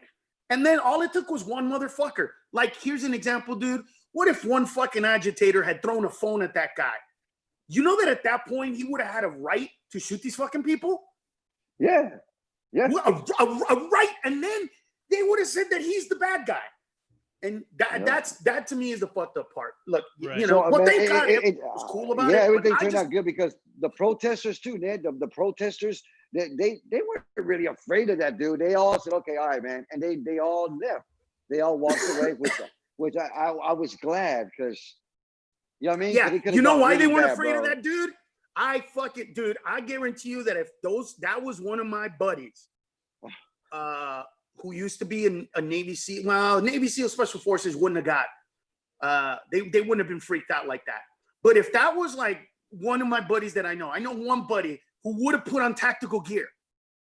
He literally would have put on tactical gear and come out with that tactical gear and the AR-15. That would have scared the fuck out of those protesters. Oh, hell yeah. I think they would have seen a dude that looks like he's in the military with an AR-15, and they all would have been like, you know what? We're in the wrong neighborhood, guys. Let's get the fuck out of here. He turns around and puts one of those rags like Rambo. Right, And I'd be the person next to him with my hand on my hip, pointing a gun at everybody.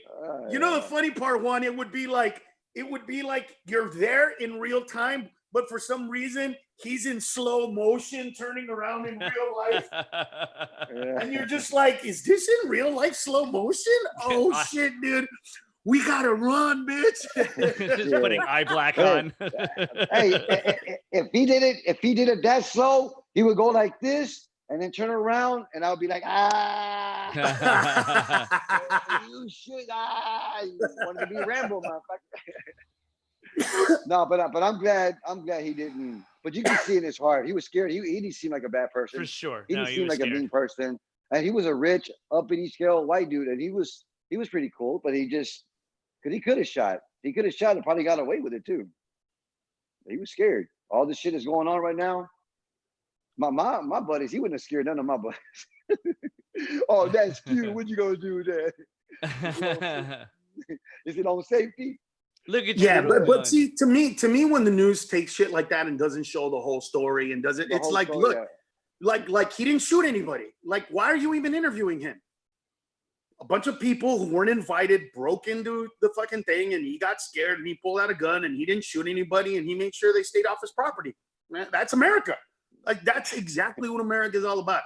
You have the right to protest, stay the fuck off my property, and I have the right to shoot you if you get on my property. You know what I mean? Yeah. I fucking, you know. Yep. It was just, I think that to people like me and Juan and you, Kevin, because his dad was a cop, so he's around guns and that kind of shit, his life. And Juan, you grew up in the hood, I grew up in the ghetto, like that kind of shit. You could see in somebody's eyes when they're mad enough to shoot you, or they're stupid enough to shoot you, or they're scared enough to shoot you. Like, you could see it, right? Like, and when Juan used to work as a bouncer, he'll even tell you. I bet you he was even sharper. He could see a guy immediately and go, "That guy ain't gonna be shit. That motherfucker over there is about to start something." Right. And you just could tell, right? In their eyes, you could tell. When Kevin, when I saw her fucking this and him this, I went, "No, they ain't gonna shoot nobody. Those poor people are scared as That fuck." gun would have flew out of her hand. Look, Kevin, I was commissioned, right? So I had a gun, I had a uniform.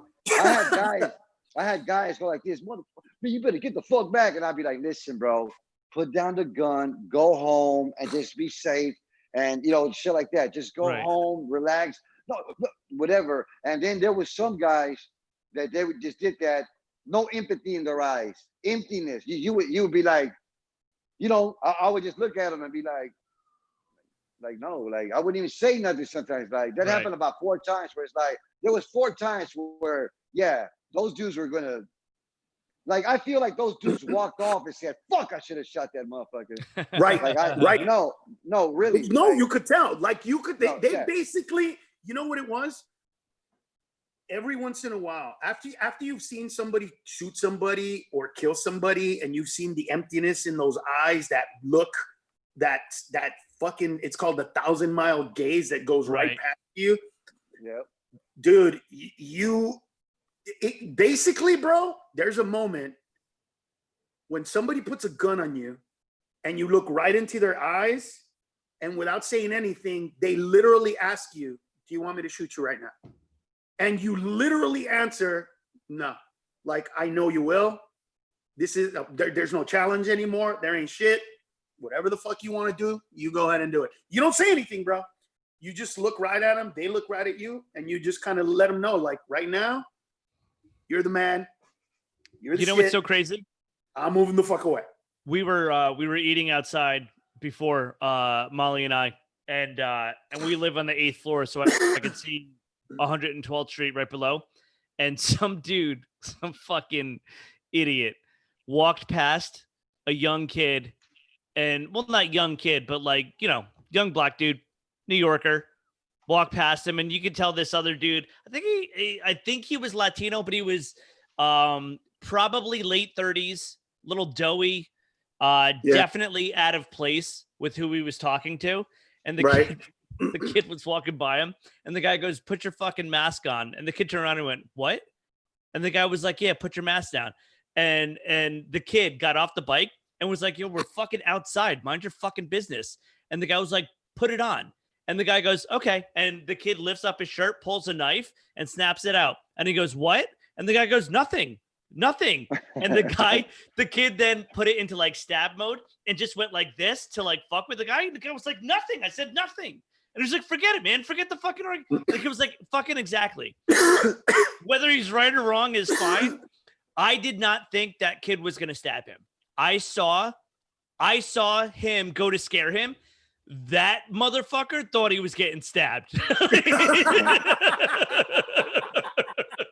His entire body language, bro. I've never seen someone go from so positive, "Put your mask on, you asshole," to "Do whatever the fuck you want, bro." I don't give a fuck.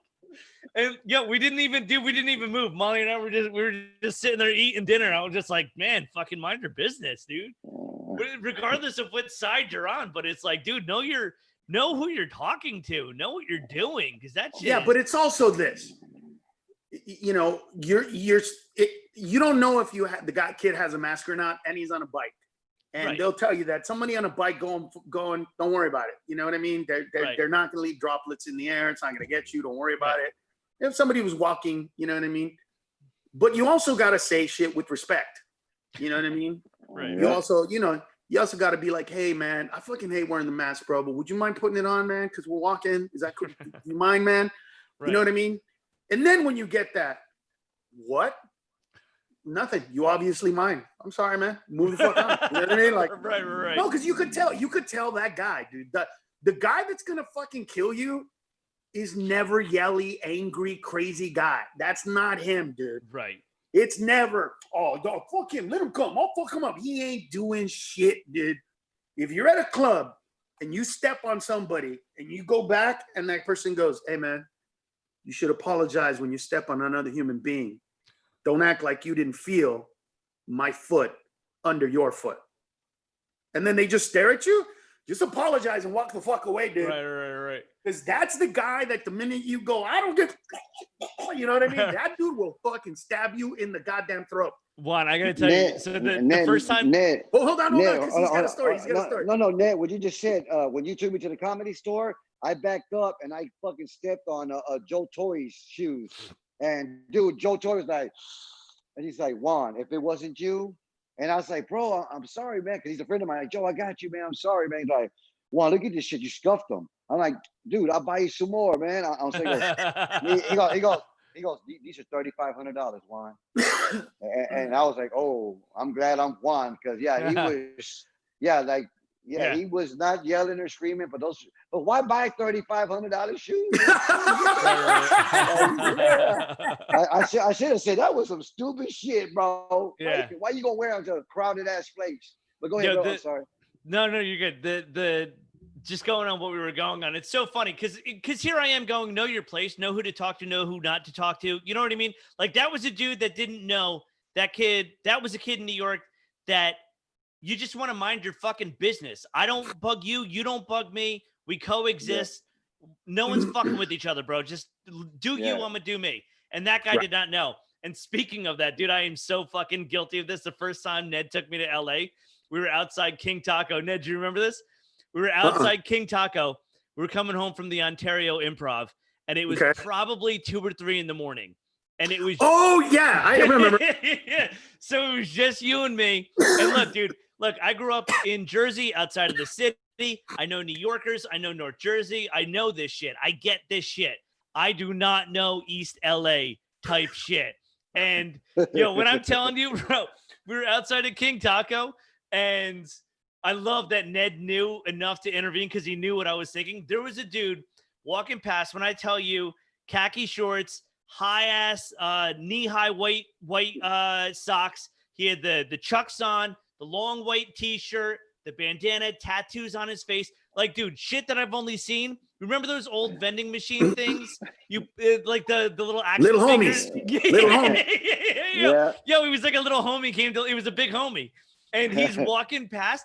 You know what I'm saying? So all of these lines are out. And it's 3 in the morning. We just want to go home. We just did 2 shows. We're fucking exhausted. And this dude is walking through all of the lines. And me, I got to move up to hold my ground because I'm like, I'm not going to let this fucking, you know what I mean? Like, dude, I just want to get a fucking burrito and go home. Ned literally put his hand on my chest and just moved me back. And the guy walked right past me. And then he pushed me forward again. And I looked at him and I was like, what the fuck? And he goes, that's a guy that you let walk in front of you. And I was like, let him go. Bro. I was like, I didn't know that guys like that were even real, bro. I thought that shit, that was so foreign to me at the time. I was like, that's like a cartoon. That's crazy. But that's not normal, dude. That's, it's, dude, those are the things that have helped me and Juan in certain ways in this business. The fighting, the take no for an answer, keep doing what you're doing. But it's also the same attitude that has kept us, from achieving certain successes. Because I can spot that attitude because I know how to have that attitude. Right. You just do. Like me and Juan, right, will go to a comedy club where there's 5 comedians, 10 comedians, 20 comedians, it doesn't matter. And especially back when we were younger. And everybody was like, they had that fucking, I'm going to kill it. And dude, me and Juan would just go in there and look at them and literally laugh. We literally walk in and just kind of look at each other like, right. We're going to destroy these fucking, that's not a good thing to be, bro. You know what I mean? It wasn't, bro. I mean, but that was normal for us because when you grow up in the hood and you were in another hood, you can't be a bitch. They'll beat the fuck out of you, dude. Right. They'll kick your ass. They'll punk you. They'll fuck you. You gotta basically, here's what you gotta basically have an attitude of when you grow up in the hood and you're in another neighborhood. yeah, you might beat my ass, but at the end, you're gonna regret that we had a fucking fight. You have to have that attitude. You don't need that attitude in comedy club, but fuck, it takes a long time to get rid of that shit, man. Oh, I don't hell even yeah. know if I've gotten rid of it all the way myself. Man, it was hard for me in LA because there would be a comic on stage doing good, doing well, and the other comic just talking shit about him. And then Yeah. and That's then comedy, the comic though. and then the comic would walk off stage, and the same dude that was talking shit would be like, "Hey man, good set." And I was a guy, Kevin, that I'd be like, "Hold on, wait, come here, hold on, no, hold on, tell him what you just said." He didn't. No, like I didn't understand. Like I don't know if they were testing me or see if I was gonna say nothing. But he didn't say that. He was talking a whole lot of shit about you, and I would say and I would say certain things that he knew that I didn't know. That it's like, Right. oh, for real, man, you said that, man. Like, yeah, he Right. said that. And then I would get in trouble. Like, that's Carlos's boy. Like they wouldn't fuck Right. with. That's what they would say. That's Carlos's boy. He's crazy. Leave him alone. That's Carlos's boy. Yeah. That's See, that's what they're coming. Yeah, I was worse than that. I would basically hear whatever they had to say about their set, and then I would either let them know somehow, physically, then sometimes verbally, like, "Oh, you thought that was great? All right, I'm gonna go on right now. Let me show you how to get a standing ovation." Like, dude, there's no reason for that kind of shit, bro. That's just asshole. That's just fucking asshole. But it comes from being challenged as a human being where my life was on the line, where I had to like show fucking superiority. You know what I mean? Right. Where it's the law of the jungle. See, when you grow up middle class, and I know now because I fucking live in a different neighborhood, it's different over here, bro. Over here, it's about, hey, you can do it, buddy. You know what I mean? It's awesome. Don't worry about it. I go to the baseball games. There's more fucking people in the stands than watching the game. Dude, when I was a kid and we played baseball, fucking no parents came to see us. They were working. They were busy. They had shit to do, man. You know what I mean? And when we came back, did you hit a home run? No. You know what I mean? It was never, you're the best, mijo. You're great, mijo. It's fucking, there was always some fucking chop down that, you know, don't dream too big because you're gonna fall on your fucking ass. And you know, you were trying to make it up as you went along. I'm trying to be great, but fuck, nobody believes I'm great. But you know who does me? Do I really? No. So let me fucking lie to myself. And dude, Right. It's such a fucking vicious cycle, man. Luckily, you know, you do it long enough, you become successful enough, you learn enough, you therapy, you become a better person, and you realize that that's not some shit you need anymore. But it's been a second, man. Yeah, every now and then, about every 2-3 years, I gotta go see how good I am. You do? Yeah, You still do? yeah. That's But it's different there because I'm good, and sometimes some guys want to like, bro, get your brother to help you, get both of y'all come here and help him because right. Yeah, No, yeah, I get it. We'll But squash it's different. Here's the difference. When because we were young, if you're good and you beat up somebody, then somebody else will jump and help them, and then you do one little kick move, and then and then another guy, and then it's like, come on, bro, it's just me and him. You thought you were on bad end. Yeah, I was Steven Seagal in them motherfucker. I was talking to all four of them. Why did you all jump in, dude? Let's go get an icy. Come on, I'm gonna buy you an icy. All right. Yeah, and I'd go buy them an icy or some shit. But now here in Houston, Ed, everybody's tripping, dude. Everybody's got guns. It's crazy, bro. It's scary right now. Like people are afraid, and they just. I don't say. Well, look, I carry this right here. No road rage because I used to follow people like, bitch, you think you bad with it? Now I just somebody passes me up, I'm like, go ahead, fucker. Or they shoot the finger at me, I'm like, I don't even want to look at them. And a couple of times I told my wife, hey, man, because she, some shit happened. She just looked at me and like, I'm sorry, babe, but I'm gonna take this off. I took this shit off, and I you know what I mean? I called up to him, chased or whatever. Yeah. You See, were right. I kind of don't go there because, bro, my thing is like, especially with road rage, I've seen two people fucking just going at it and you know, for fucking 30 minutes stuck in traffic. And 30 minutes later, they both get off like back to back in the same fucking you know what I mean? It's kind of like there's That's why me, are by you the way. fucking tripping, dude? That's me. That's me. Not me. I stopped. We're on the freeway. If you think you're a bad motherfucker and you're doing stupid shit and you let me get in front of you and you don't think I'm gonna stop my car in the freeway because there's a freeway, bitch, it's on.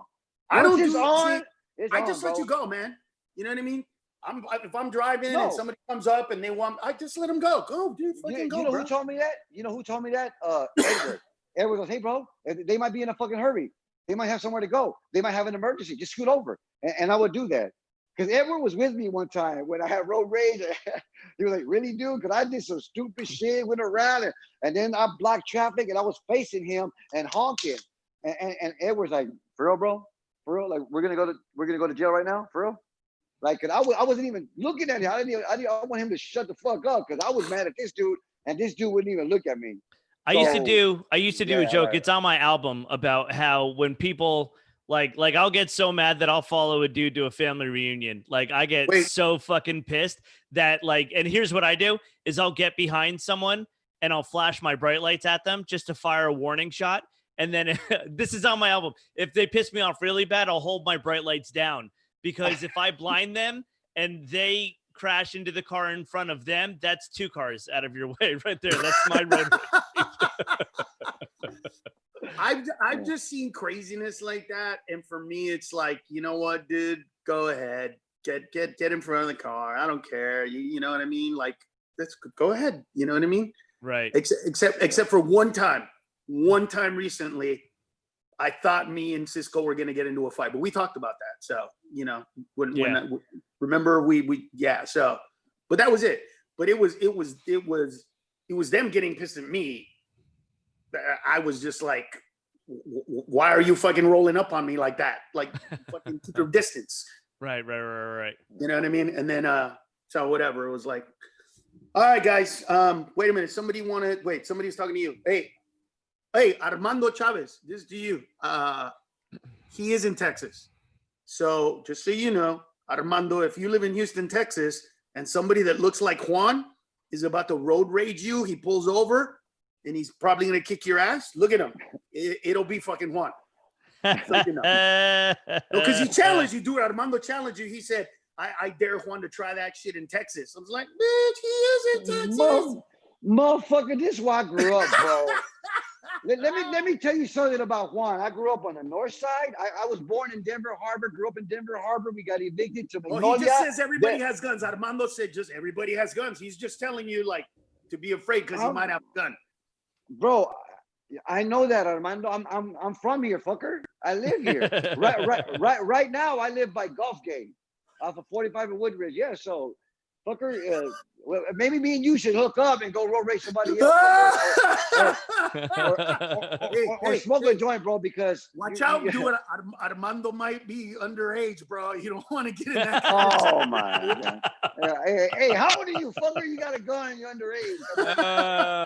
Yeah, Armando, how do you hold your gun? Is your hand under do your you, hip? Do you hold it like this in your hand?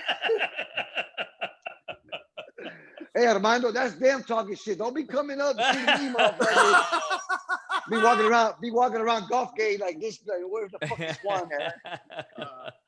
All right, guys. Love you guys. Next weekend, same Armando, time, same bad channel. H-Town representing, bro. Y'all be safe, yeah. man. Be safe, Kevin. Love y'all, man. Love you Love too, you bro. guys. Hey.